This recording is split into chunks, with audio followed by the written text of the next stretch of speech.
In this tutorial, we're going to talk about arrays in Java. We use arrays to store a list of items, like a list of numbers, or a list of people, or a list of messages. Let me show you. So here we have an integer variable. We want to convert this to an integer array. So right after int, we add square brackets. Now we have a compilation error because we're storing a single number in this array. So to fix this, we need to remove 1. Because arrays are reference types, we need to use the new operator here. Then we repeat the type one more time, int array. And here in square brackets, we specify the size or the length of this array. How many items do we want to include in this array? Let's say 5. Also, we should change the name of this variable from number to numbers because we're dealing with a list of items. So always pay attention to the name of your variables. Now, we can access individual items in this array using an index. So we type numbers, square brackets. To reference the first element or first item, we use 0. Now we can set this to a value like 1. Similarly, we can set the second item to 2. Now, what if we use an invalid index? Let's say 10. This array doesn't have 10 items. So let's see what happens. Numbers of 10, we set this to 3. When we run this program, we get an exception. Exceptions are Java's way to report errors. So in this case, an exception was raised and our program crashed. We'll talk about exceptions in detail later in the course. So now let's remove the last line and print this array. So SOUT tab numbers. Let's see what we get. We get this weird string instead of the items in our array. Here's the reason. By default, when we print an array, Java returns the string, which is calculated based on the address of this object in memory. So if you have another array and we print that, we're going to see something different because each object is going to be in a different memory space, okay? Now, how can we see the actual items in this array? Well, we have a class in Java called arrays. Let me show you. Arrays. So this class is defined in java.util package. Let's press enter. Now, this is imported on the top. Beautiful. So we can use the dot operator to access the members of this class. Here we have a method called toString.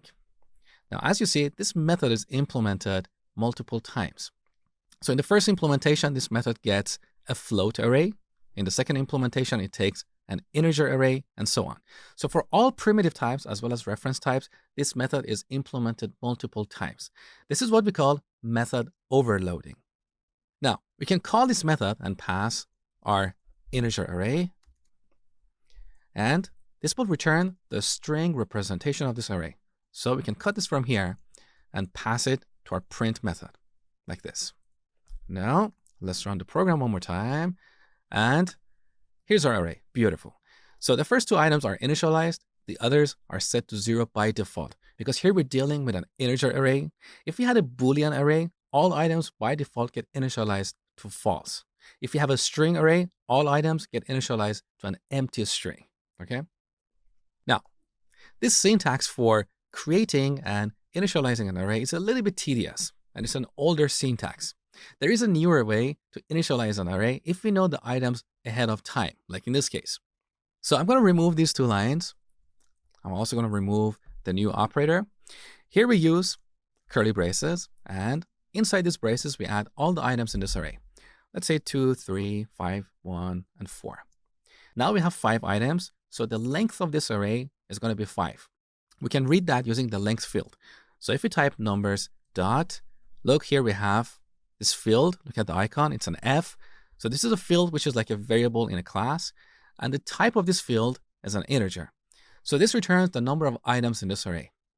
Let's get that and print it using our print method, like this. Take a look. So we get 5. Now in Java, arrays have a fixed size.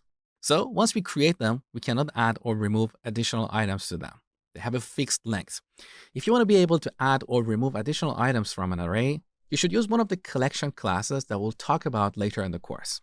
For now, all I want you to remember is that arrays have a fixed length.